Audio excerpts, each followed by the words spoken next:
Subscribe now for all the latest and trending updates.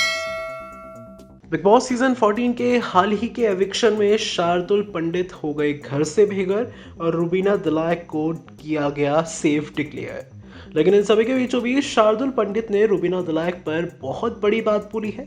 क्या कुछ कहा है उन्होंने, बताते हैं आपको। लेकिन अगर अभी तक आपने हमारे चैनल इंटर न्यूज़ को सब्सक्राइब नहीं किया है तो चैनल को तुरंत सब्सक्राइब कर दें और बेल आइकन को भी ज़रूर दबा दें। शार्दुल पंडित और रुबीना दिलायक के बीच हाल ही में जंग चल रही थी कि कौन घर से बेघर होगा। वैसे तो ये अंदाजा साफ तौर पर लगाया जा रहा था कि शार्दुल रुबीना से कम पॉपुलर है, इसलिए उनकी घर से छुट्टी हो सकती है, और अंत में हुआ भी वैसा ही। शार्दुल पंडित हो गए घर से बेघर।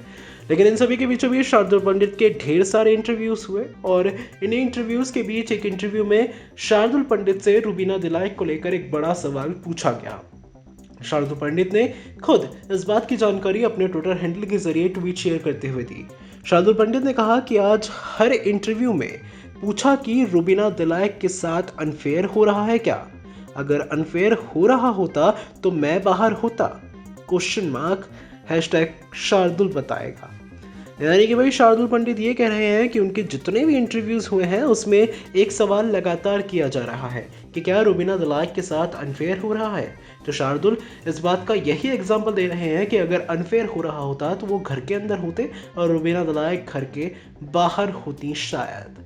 भाई शार्दुल पंडित ने दिया है एकदम करारा जवाब रुबीना दिलायक के सवाल पर। इन सभी के बीचों बीच शार्दुल पंडित लगातार अपने ट्विटर हैंडल के जरिए एक्टिव हैं। बिग बॉस में हो रही एक्टिविटीज़ पर अपनी राय लगातार वो दे रहे हैं, कमेंट कर रहे हैं, ट्वीट कर रहे हैं, और जुड़े हुए हैं वो बिग बॉस सीजन 14 से अभी भी अपने ट्वीट्स के जरिए। आप क्या कहना चाहेंगे इन सब पर, हमें नीचे कमेंट सेक्शन के जरिए अपनी राय ज़रूर बताएं। और ऐसी तमाम अपडेट्स के लिए जुड़े हमारे चैनल इंटर न्यूज़ के साथ, और हमारे चैनल को सब्सक्राइब करना ना भूलें। Subscribe now for all the latest and trending updates.